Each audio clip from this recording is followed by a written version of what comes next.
Hello, everybody.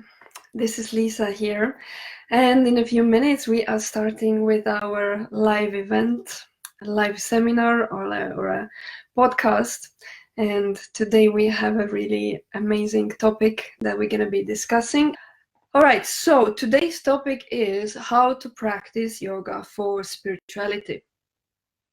And I chose this particular topic because I simply have noticed the need for this, the need to explain these very actually clear and powerful and very strong principles about the yoga practice and its connection to spirituality.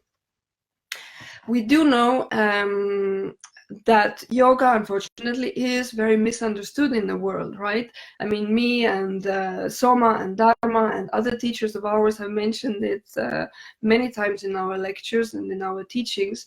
And I mean, simply, if you look around, then we do know, or what we do see, there is a lot of physical focus on the yoga. Yoga has become like a several billion-dollar industry in the world and in the US. And it has become a kind of a popular thing to do, or a kind of a trend. You know, your downward dog and your hip openers and your flow and this and that. So we see this misunderstanding happening again and again and again, or this kind of a mixing up of yoga with elements that essentially were not meant to be part of it, or at least elements which were not meant to be as profoundly part of yoga as they have made to be in modern day. So although a lot of people that we are meeting in our courses and from all over the world, although a lot of those people are mentioning that they notice a certain, maybe a spiritual awakening in the world, or a certain openness of people to spiritual teachings, and there's a lot of offering of different courses and teachings and so on around, then yet in our experience, the unfortunate situation remains that the meaning and purpose of yoga is still not getting into the mainstream. I am basically doubting if it ever will with this industry of yoga the way it is. However, we here in our school have chosen to do at least something about it, and hence the topic of today as well came up. So the modern yoga is very much physically oriented, we know, flexibility oriented, body focused, sometimes also mental relaxation is mentioned, or like peace and peaceful breathing and things like that. However, my first recommendation for anybody who is taking up a study of a new topic, whether it is yoga or whether it is ancient dance or whether it is Buddhism or whether it is Zen practices or whether it is anything, martial arts, or even, I don't know, bookkeeping, anything, then my recommendation would be that in order to find out really the essence or the truth about anything, would be good to look into the source of that teaching, the source of that study. Where is that source? And where is the starting point, let's say, of that study, of that practice? And then when you start looking up such sources, you will start kind of, unraveling or discovering actually what that particular teaching or practice was meant to be originally. And you start kind of from the right end. You're not starting from the end of the modern day, where in order to find the essence of many of the spiritual traditions out there, you will often need to start peeling off the layers of what it is not, such as yoga is not gymnastics, yoga is not about flexibility, yoga is not about having peaceful nights and good sleep, and so on. And then as you are peeling off, like the leaves of the cabbage, then eventually maybe you get to the core. There is a faster way, like a kind of a shortcut to this, which would be looking into where did yoga start from, like where is the source, where is the original teaching starting from. And here, of course, the easiest way to do that or to achieve that is obviously, in case of yoga at least, to look into some of the authentic texts and books of yoga. And one of the books that I want to especially mention here and quote as well is the Yoga Sutras of Patanjali. And Patanjali, if some of you maybe don't know yet or haven't heard in yoga-related courses, then Patanjali was a very famous yogi who was kind of the first one who systematized the teachings of yoga. So he created what is called the Yoga Sutras. Sutra means a poem or a verse. So he compiled like a book, you can say. It wasn't a book at the time, hundreds and hundreds of years ago when he compiled it, but it's made into a book now. So it's basically a compilation of sutras or verses about yoga. And it's written in a very structured way. It starts from the more general and then starts zooming in into the different facets of yoga. And Patanjali is, because of this work of geniusness, considered to be kind of like the father of yoga. The father, not that he was the one who created yoga. No, he was the one who systematized the teachings of yoga. And this Yoga Sutras of Patanjali can be considered kind of like the foundation of the yoga knowledge. Like, you should know the Yoga Sutras, and then you can start putting other bricks on place on top of that foundation. So in the Yoga Sutras, there's a couple of hundred sutras there. The first sutra, the very first verse says, "Now yoga is explained." So that's the introduction. And the second sutra says something which is extremely, extremely important. It says that yoga shita vritti nirodha. This is in Sanskrit, and it means that, and I will read it so I get the quote really right. And it says, this means the following, and this is the second sutra of the whole compendium. And it says, yoga is the restraining of the mind stuff from taking various forms. Mind stuff is chitta, various forms is vrittis. Now, what does this mean? Sounds like a very beautiful sentence, but what does it mean practically?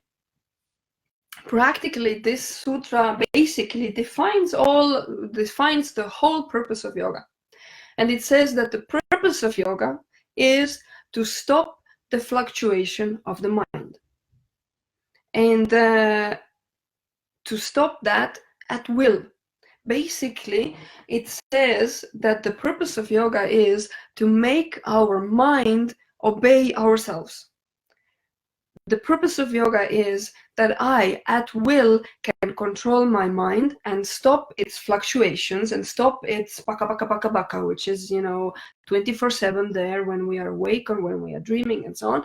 And to be able to stop that, that is the purpose of whole yoga practice.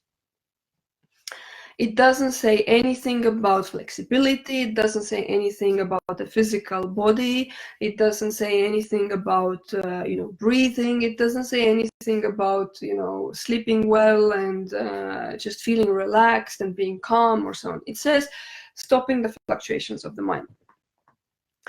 Now, if we continue from this,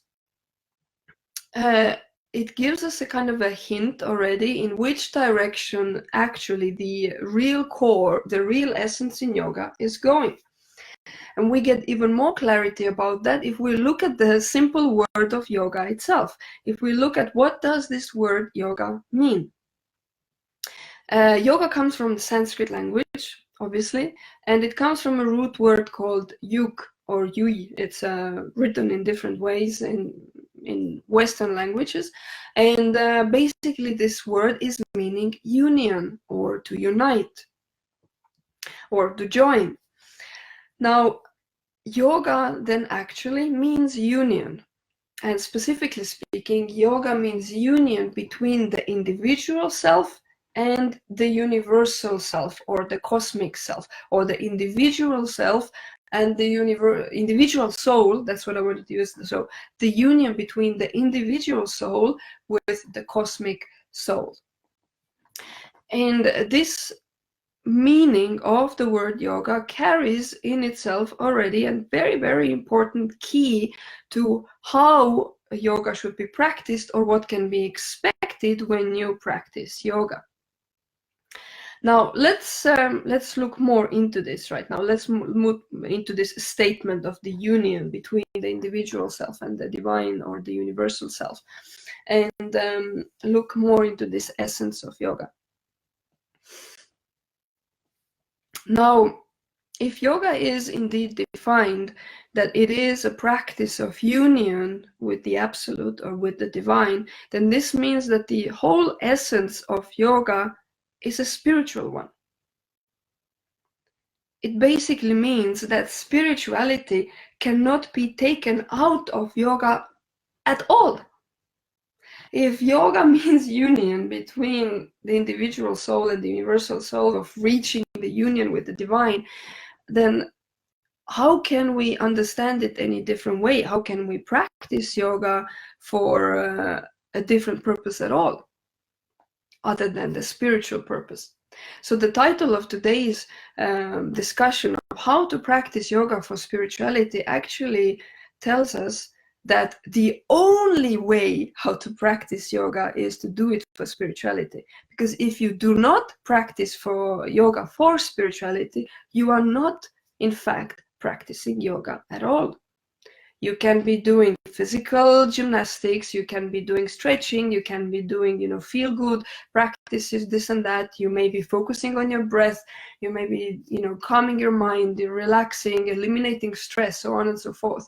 But none of these things are actually spiritual.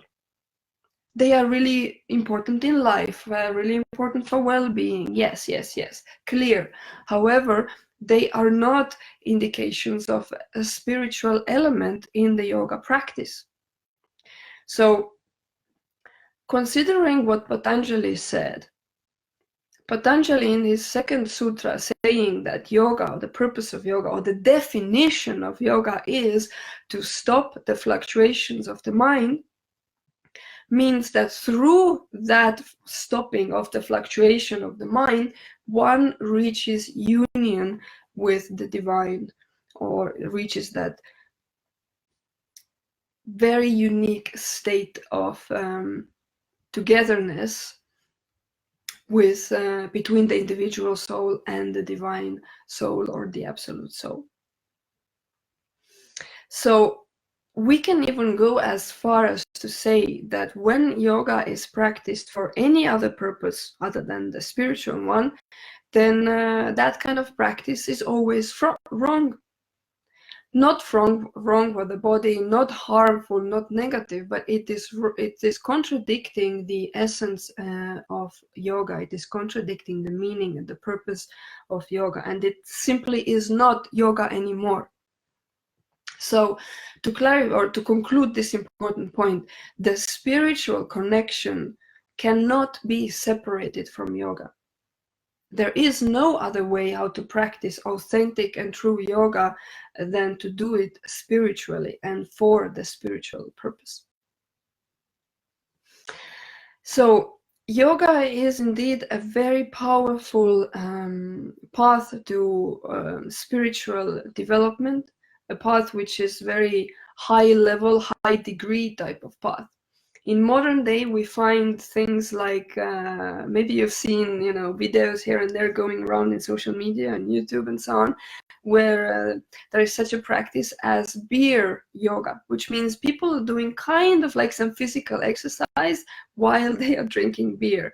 I think my team will also post a link of this video here shortly. and you can check it afterwards. Don't go away right now.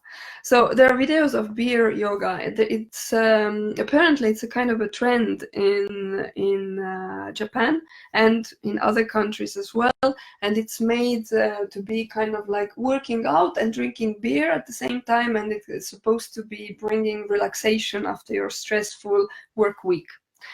Another thing that you may have seen or come across online is that there is such a thing as goat yoga, so practicing yoga with goats. And there's apparently a farm somewhere in the US, and they just had a smart business idea. They opened yoga classes with baby goats. And when the people are doing different asanas or body positions, they're the little goats. They climb on the people and they, do like a massage on your back and so on. And people find it, of course, very relaxing and very like, oh, nice and a lot of fun and so on. So there is beer yoga, there is goat yoga, and these are, it's like going to ridiculous levels of abusing the name of yoga or the meaning of yoga. So I think the goat yoga video will be linked in the chat here as well. So how to practice yoga for spirituality then? What steps one should take, or what kind of let's say principles one should understand to use yoga for its original purpose, which is spiritual evolution. We established this already, that there is no yoga without the spiritual element, right? So how do I get this spiritual element into it? Like what differentiates the spiritual yoga from the modern day non-yoga, let's call it. And here I prepared a few, like a little list for you, which you can use as a kind of a guideline to assess that the yoga that you are doing or that you have come across here and there, whether it is indeed the yoga for spirituality or maybe it is not fully. So this list is by no means a finite list or a complete list. This list can have more things in it or less things in it. These are things that I personally consider to be absolutely essential and without which spiritual yoga cannot be achieved or cannot be practiced. So number one element of how to practice yoga for spirituality connects to something that I said towards the beginning of my talk today, and this was that in order to understand the practice itself, we would need to learn about the practice. And for this, of course, the most fitting source is authentic spiritual or yogic texts and books which are written by actual practitioners, not modern day practitioners. I'm sorry to say, I don't recommend most of those books. There is an easy way how you can never go wrong with a book on yoga, and that easy way is choose books which are written by recognized masters, such as famous yogis from Rishikesh, for example, Swami Vivekananda the Great, Swami Shivananda. There is many books of Sri Aurobindo. There are a lot of other books there. By the way, Swami Shivananda himself wrote like a few hundred books, so it takes you years and years to go through his all of his books and other works that he has been producing during his years in yoga. So there is a recommended reading list on our website, and the link of this will be posted here as well. And you can use this list, which is compiled by Soma, as your guiding tool. So there are categories there, books for yoga, books for specifically Tantra, and others as well. So I would recommend start just going basically one by one. And with the books in that list, you cannot go wrong. And then when you start reading those books, you read one, you read the second one, you read the third, fourth, and fifth, and so on, then eventually, not eventually, actually very early on, you start seeing a lot of similarities between these books. There is a saying that the truth is one, right? There cannot be two contradicting truths. But and then if you start reading these yoga texts from various authors, but still all of them recognized masters in the field, then you start seeing the similarities, right? Shivananda is talking about, how the mind should be used in yoga, or Shivananda talks about certain techniques, or Shivananda talks about some universal laws or principles. And then you read Vivekananda also mentions it there, and Vivekananda talks about the laws of the mind and how the chitta, the mind stuff, is creating vrittis, the fluctuation of the mind, and what is the yogic perspective on this. And then you read a book by Shivananda on meditation and concentration of the mind, and you start seeing that different authors, different yogis were talking about the same thing. And then you take some of the more original yogic texts, such as the Hatha Yoga Pratipika or Keranda Samhita or Shiva Samhita, and you start seeing, again, similarities through all of them. And you're going to see a lot of parallel lines. What does that tell us? That tells us that, all right, so this must be the truth. This must be the one, the truth which is actually considered universal in the yoga practice. And what you will see in all of those different texts as well, that they all speak about reaching this union of the individual soul with the universal soul. So the same meaning of the word yoga is kind of interwoven into all of these different teachings of the techniques and of the concentration of the mind and so on and so forth. And this is how you actually start becoming more and more knowledgeable, really truthfully knowledgeable in yoga. And you will understand also how to practice it for spirituality once you understand it more deeply through these books and through the teachings of the masters. So number one would be, as I said, to look into authentic texts and books written about yoga by the masters. And through this, you will understand what does it mean to practice yoga for spirituality and how should it be done. So number two, and by the way, these are not in order of importance or something like this. Number two is very, very important topic as well. Not yet the most important one, we'll come to that, but important one.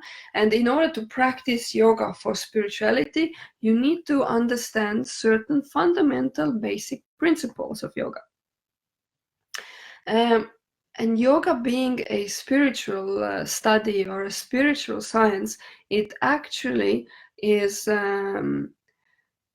let's say, utilizing the principles of how the universe is working, how the divine and how the individual are interacting, what are the laws that are governing this existence, and so on. So a few of these examples of very basic fundamental laws that one would need to understand in depth in order to practice yoga for spirituality would be the following: the law of correspondence, the law of resonance, and the law of karma. Like these three, I could say, are perhaps the most fundamental one and most important one, or the most basic ones. So the law of correspondence tells us that the structure of the human being and the structure of the universe is the same. And this has a very, very important practical element or a practical aspect in the practice of yoga as well. Essentially, if I'm really putting this law of correspondence into one sentence, kind of a nutshell size, it says that the human being and the universe are the same, which means that if there is a divine out there, there is a divine inside ourselves as well. And realizing that changes everything. It changes your life, your mind, the way you act, the way you think. You come back from such an experience as a changed person.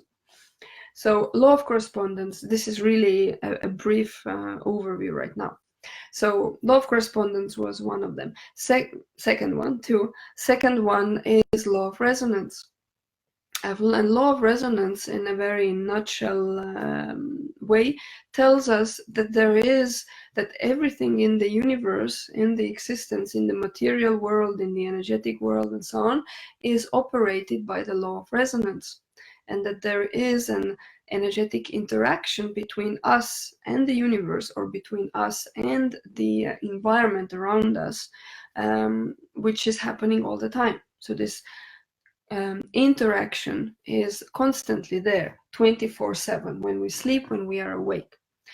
And this interaction determines a lot about, determines everything actually about who we are, how we operate as human beings, what thought patterns we have, what is our character like, even how our physical body looks like and how it develops, what kind of relationships I'm having in my life, what kind of thoughts, desires, ideas I'm having. You know, some people think about the divine and enlightenment all the time, and they are almost fanatic about it, yet others are just fine thinking about football and pizza and, you know, flipping channels on the TV.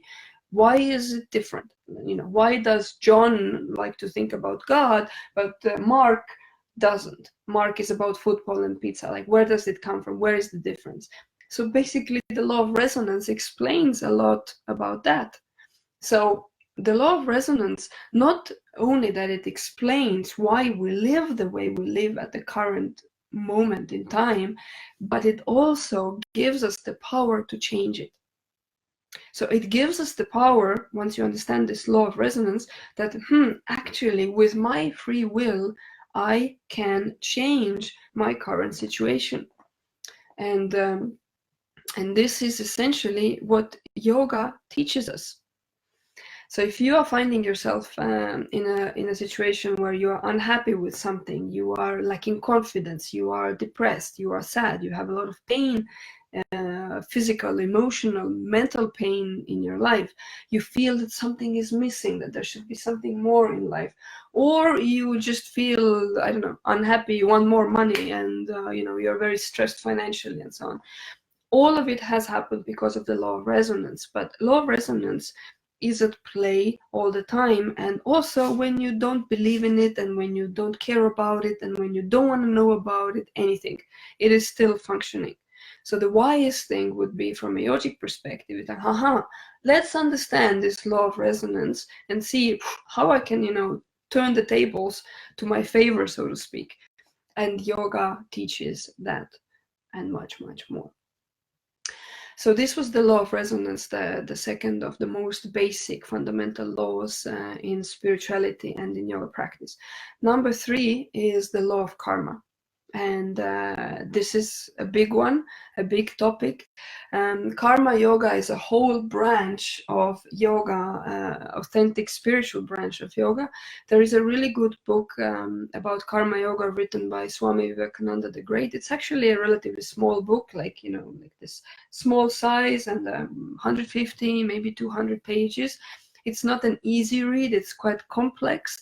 But it's a kind of like a meditation when you read it, and you really take your time and you write your notes and so on. So karma yoga is actually considered one of the classical forms of yoga, one of the 4 classical forms of yoga. It's a very, very powerful tradition and very powerful teaching. There is very important teachings of karma and karma yoga thereof in the Bhagavad Gita as well. My team will write the Bhagavad Gita there as well. Bhagavad Gita is an extremely important text from a spiritual perspective. It is one in the top reading list in our recommended reading on the website as well, you will see. And you will see when you go there. And in Bhagavad Gita, the famous Krishna, who is considered a spiritual avatar or a great, great spiritual master, a reincarnation of the divine on earth, he's giving teachings of karma yoga to Arjuna. There's a whole story. There is a whole, it's kind of like spiritual teachings given in a movie setup. If you read the story of the Bhagavad Gita, it's actually very interesting. If you know the background and then you start reading it. So Bhagavad Gita is covering karma yoga in one of the chapters as well. So what does the law of karma tell us? It tells us that karma is basically the law of action and reaction. It tells us that to every action that we do in life, there is a proportional reaction which is coming.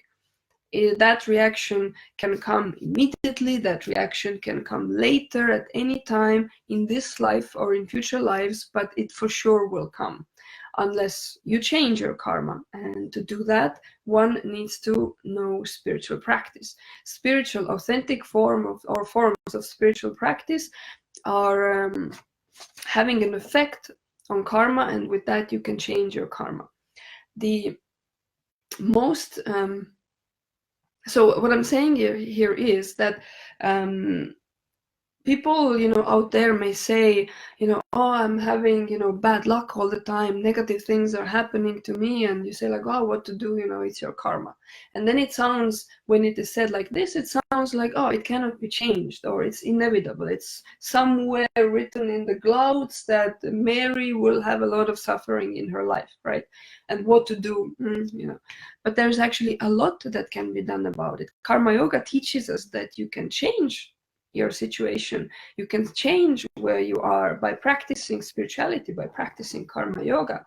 And this law of action and reaction can be used to your favor again, for your development, for your evolution, for your improvement in life. And specifically, of course, the aim of karma yoga is to reach spiritual union. It's karma yoga. Yoga, again, the same word is there. Yoga, yug, union.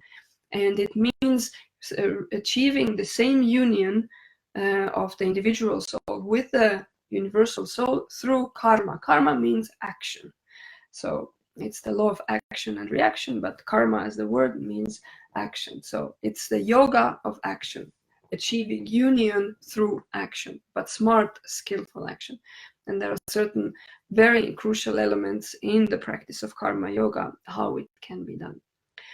So these three laws, I would consider these to be the most fundamental and most basic ones that one would need to understand in order to practice yoga for spirituality.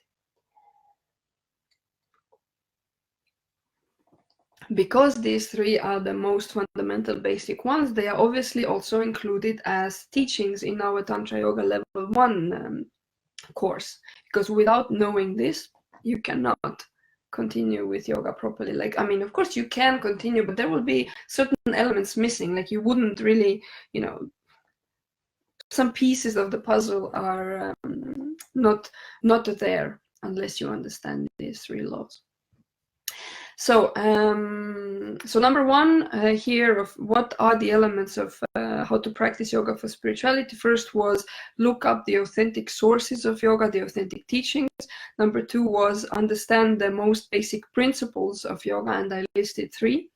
And number three is, in addition to understanding the most fundamental laws of yoga, you need to understand also most fundamental energetic principles in yoga. And here we are touching upon the topics of the chakras, of the polarity of energy, of the nadis or energy channels in our system. Here we are touching the topics related to prana, which is a certain type of energy, kundalini, which is a certain type of energy, and this is like zooming into energy aspect. So I'm not going to obviously go through each of these in depth. However, chakras are a fundamental teaching which comes from Tantra, actually. It's the understanding of what the chakras are, how they work, what is their purpose, what is the modus operandi of the chakras, These teachings originate from Tantra, and this is the ABC of any yoga practice. So if a person is practicing yoga but doesn't know clearly about the chakras, what their function is, what do they do, how they operate, then it is difficult to practice yoga for spirituality, or at least that practice is very inhibited. So when we talk about the chakras, then this is another big topic out there, which is has a lot of false information that you can come across. People often ask me and Soma and Dharma in courses like, oh, can you recommend a really good book on the chakras? And unfortunately, we cannot, because such a book has not been written yet, to my knowledge. There's a lot of books on the chakras out there. However, very often they are kind of a fairy tale books which focus on, oh, the chakras are round and they're spinning and they have this color, that color, rainbow color, and you can put some rose quartz on your chest and then your anahata or the heart chakra opens and so on.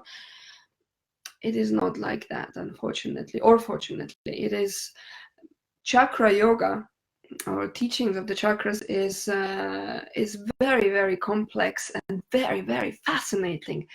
The knowledge of the chakras is kind of putting the understanding of yoga and this mystery of the universe into very practical terms. Like through the teachings through the teaching about the chakras, you would understand in a very practical way, for example, why you are a creative person, and why you are a person for whom steadiness and security is really important, or why you are a very contemplative person, why you are daydreaming a lot, and why you are lost in thoughts all the time, or why you have a tendency to be dynamic or angry or upset or emotional or jealous, or have a lot of vitality or have no vitality. So the chakras, the knowledge about the chakras explains all these things. But moreover, the chakras are the gateway to the divine. So remember when I said in the beginning, right, that yoga, the word means the union between the individual soul with the universal soul. Then how does it happen? Practically, it happens through the chakras, we can say. It is through the chakras that we can reach that state of union.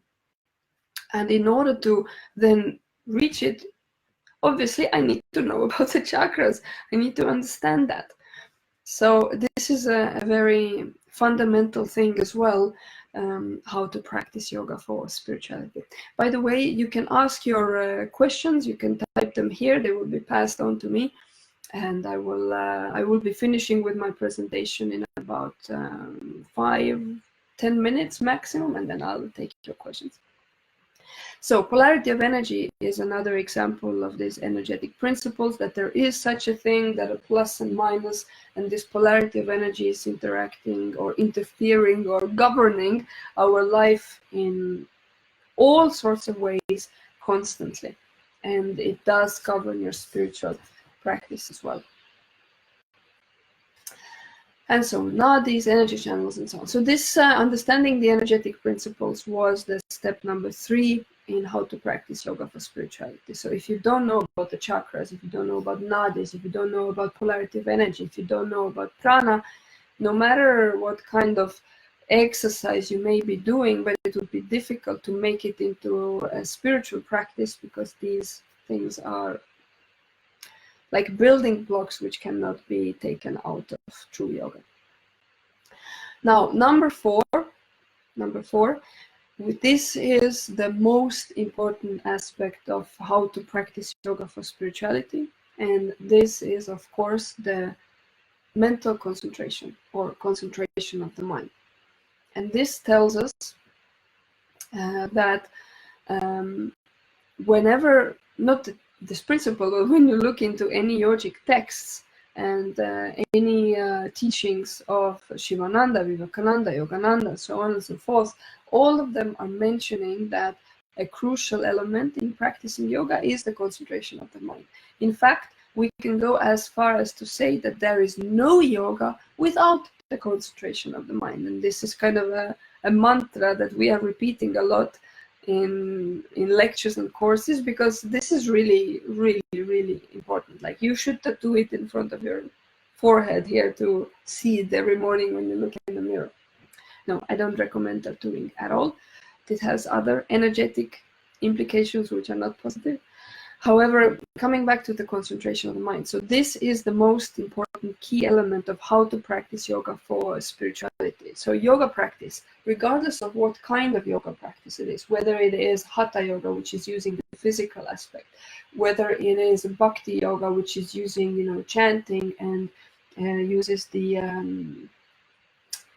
I can't say the right word right now, the devotion, uses the aspect of devotion to the divine, that should be done with concentration of the mind. Whether it is karma yoga, you need concentration of the mind. Whether it is raja yoga, which is the yoga of the third eye, needs concentration of the mind. Laya yoga, nidra yoga, mantra yoga, yantra yoga, tantra yoga, all of these things, all of these practices, all of yoga tradition, regardless of which branch of yoga it is, all of them need concentration of the mind.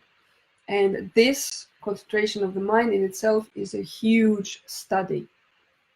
And luckily, yoga is having that information available to us. We will be in the yoga retreat as well. We're going to be talking about the laws of the mind. We're going to be explaining about the different aspects of how the mind works. We're going to define what mental concentration is from the yogic perspective.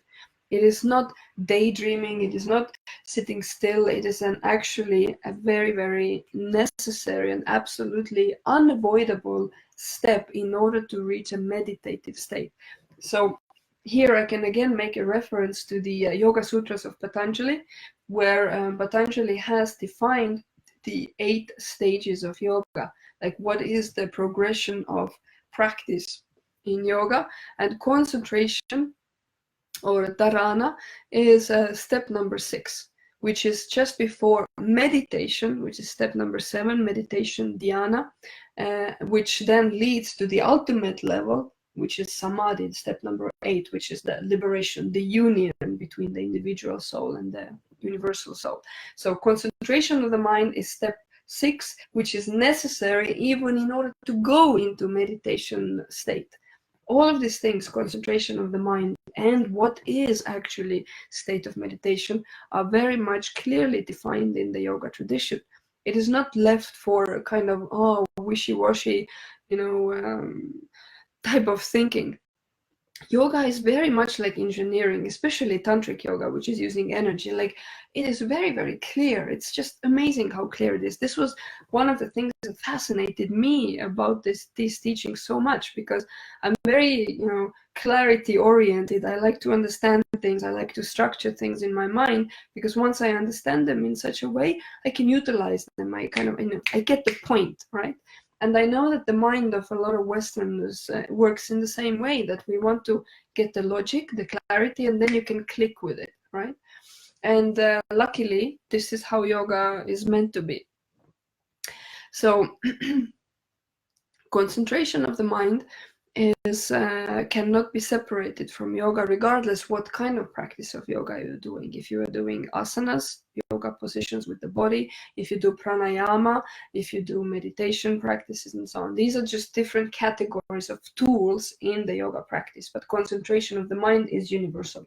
That needs to be always, always, always, always. So if you are doing yoga practice where you are not concentrating your mind, or where you don't know on what you should concentrate your mind in the first place, or how does it even feel to be in a state of concentration? Can you even imagine that? Like, clearly, many people, I can tell you, do not know how it feels when the mind is concentrated. Yes, we can concentrate when we are looking at a really cool movie, and it's really fascinating, and things are flying and a lot of action is going on, and we are watching the movie like this, and we don't even hear when our boyfriend is calling us from the kitchen. It's like we are concentrated, or we are reading a very fascinating book, or we are, I don't know, doing something. But that is not the kind of concentration yoga is talking about. Yoga is talking about the concentration where you are not getting an external stimulation, but instead you are internally able to shut down your mind in such a way that there is nothing moving in your mind. Yoga, Chitta Vritti Nirodha. Yoga is the stopping of the fluctuation of the mind. This is why the concentration of the mind is the most important one. It is so important that Patanjali put it into the first content or one of the first sutras of the Yoga Sutras compendium that he compiled. I told you the first sutra was just saying now yoga is explained, so it doesn't really say anything about the essence. And then the next sutra, which actually touches upon the content, says this: yoga is the stopping of the fluctuation of the mind. Boom. There you go. So concentration of the mind is the way how to do that. So whenever you are practicing any kind of yoga, physical type of yoga or meditative or without physical movements and so on, the concentration of the mind has to be there always, always, always. And the last fifth element that I want to briefly mention here of how to practice yoga for spirituality is that to be able to utilize or to be able to even go into all of the previous steps, 1, 2, 3, 4, one would need to have what can be called hunger for knowledge. Like hunger for the divine, hunger for finding out something more, like feeling like, there is more mystery in this world, there is more to be discovered, there is more that I want to know. I'm not anymore content with the regular way of life and the regular way of how things are and so on. I want to know more, I want to investigate more. And having this hunger, this actually it's Ishvara Pranidhana, it's a specific aspect that one can develop. It means spiritual aspiration. So having this spiritual aspiration, this is a kind of a driving force why you would start reading yoga books, why you would want to understand the law of karma and law of resonance and law of correspondence, why you would have the interest to study about the chakras and 2 practices and try to see if you can feel them energy flowing in the chakras or not, or why you would take up a huge task of training your mind to be concentrated. That is a big order or a tall order. So in order to be able to execute all of these steps, which yes are extremely fascinating but also challenging, also taking you out of the your comfort zones, taking you out of your mainstream life, you're gonna be a little bit like a weirdo, so to speak, if you want to go seriously into yoga. I mean, considered by other people. I won't consider you a weirdo. We won't consider you in Somananda Tantra School to be weird if you're interested in energy and chakra and the divine and so on. Not at all. We're like, hey, come here. You're very welcome. You're one of us, so to speak. So you need to have this spiritual aspiration, this hunger, this kind of, there must be more to life and more to my existence than what I've experienced so far, perhaps. So these are the steps of how to practice yoga for spirituality. And only then, combined with mental focus, combined with all of these things of aspiration and so on, yoga becomes actually yoga. Without the spiritual element, yoga is not yoga, and the spiritual element can never be taken out of yoga. You can do physical exercise, which is resembling yoga practices from the outside, but it's very, very different what is happening in the inside. So this is what I wanted to share with you today. And I'm happy to take some questions now. Some have already come in, and I will read them out loud, and hopefully I can understand them as well, that they are in clear language, and then I'll do my best to answer. So we have Alejandro, who is asking how to find the right type of yoga, the right school and the right teacher in our own cities. Yes, this is challenging, but the the method of how to find it is actually, I actually outlined it to you here in this talk. So if you, it requires you going around, going to different yoga studios, yoga teachers, different classes or courses, and taking these notes that you maybe took from this course and say, aha, so Liisa mentioned that yoga for spirituality includes concentration of the mind. It talks about the fundamental laws of the universe, the law of correspondence, the law of resonance, the law of karma. It teaches them in a clear way. It teaches about chakras and nadis and polarity of energy and so on. And it even teaches about Ishvara Pranidhana, how to develop a spiritual aspiration if your aspiration is not that powerful and strong yet. So all of these steps you can use as a kind of a checklist when you go around in different yoga schools, or yoga teachers and yoga classes. And if you go to a class where you see that it's these things are not mentioned, or the teacher is not talking about these aspects with clarity, with confidence and so on, and you find yourself maybe more confused after the course or class than before the class, then maybe that is not it. Continue your search. So that would be my my recommendation. Next question is for Penelope. Sorry. Is it because of the law of resonance that a lot of people these days are so receptive and sensitive? Actually, it is not. Well, there is a law of resonance at play, obviously, as well, but it is more to do with the law of karma and with the current state of lack of spirituality in the world, and certain specific challenges that humankind needs to go through. So we are finding ourselves in an era which is considered in yogic terms as spiritually not very developed, despite the fact that there is a lot of teachings available. At least it seems like that, right? So it is a challenge of the modern day, we can say, or of the modern era, or of the current era on the planet. The fact that people are very receptive, which means very yin. There is an opposite to this, which is yang, and yang brings ability of resistance, ability of control, ability of discriminating between what you do let through and what you don't, and yang is the more emissive aspect.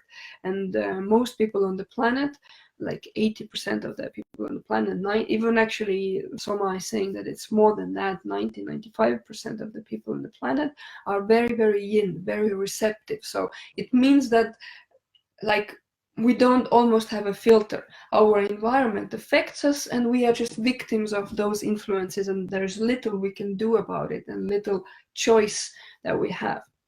But once one is developing him or herself in yoga and understands one of the most important fundamental energetic principles, which was the polarity of energy. Once you start understanding this, then this was one of the elements I listed as a crucial step in practicing yoga for spirituality, to know what yin and yang are, the plus and the minus, or the solar and the lunar. They have different names in different traditions. Yin and yang come from Taoism. In yoga, we call it Ha-Ta, or solar and lunar, or plus and minus, or masculine and feminine. So the polarity of energy is affecting us on a daily basis, emotionally, physically. The fact that a lot of people are physically ill in modern day is because they are physically very yin or receptive. The fact that emotionally we are in the same way, again, is because of this yinness. With yoga practice, one can bring herself into balance, and you have the ability to kind of like have a much more thicker filter and have much more decision power over what influences you and what doesn't influence you. Like, you can choose that. Next question from Jana. How to explain this knowledge to the people who are doubting about spirituality and are fully body oriented? Is this the matter of karma? So I guess you are referring to how to explain this knowledge that I was talking today, like how to explain this to the people. You can't. I mean, you can if a person is interested, if the person is, showing curiosity towards it. We are explaining this right now to the 55 or 65 people who have been attending this seminar here. So of course, it is a matter of karma. The accessibility to spiritual teachings, authentic spiritual teachings, is very much connected to karma, and the fact that some people don't even consider spirituality as a necessary aspect of life is also connected to their karma. And in karma yoga, we also teach that it is not necessarily our place to change their karma because we think so. It is not recommended because it can bring such an activity. If it's our enthusiasm which brings another person into spiritual path and so on, it can bring a lot of issues to us, and we don't want that. So the best way what I can recommend here practically, if you have a person, a friend, an acquaintance, a family member who would benefit a lot from the yogic teachings and so on, then you can make some suggestions. You can maybe give a book as a gift to that person, and leave it in their hands. Another way how to inspire people is by personal example. So if you are leading a life which leads you into more fulfillment, happiness, contentment, spiritual dimension, and so on, it might trigger a lot of curiosity and interest in the people close to you, and then you serve as a person of inspiration to them, and they will come and say, hey, Jana, you've been doing this and that. You seem to be more happy recently. What is this going on? Or you seem to be more stable. You seem to be like this and like that. Tell me more about it. And then you tell, yeah, I've been doing this yoga thing, and that's it. And they're like, what do you mean yoga? What is it? And now, I'm doing some practices and some concentration of the mind. And, I read this book, by the way, maybe you wanted to. And then you kind of leave it like that. And they need to have their own motivation, and they need to utilize their own free will in order to go into spirituality. Next question from Ivan. If we want to immerse ourselves deeply in authentic yoga, is it a good idea to travel east for extended period of time and practice in the land where the origins of yoga are? And if so, where and with whom? What would be your recommendations?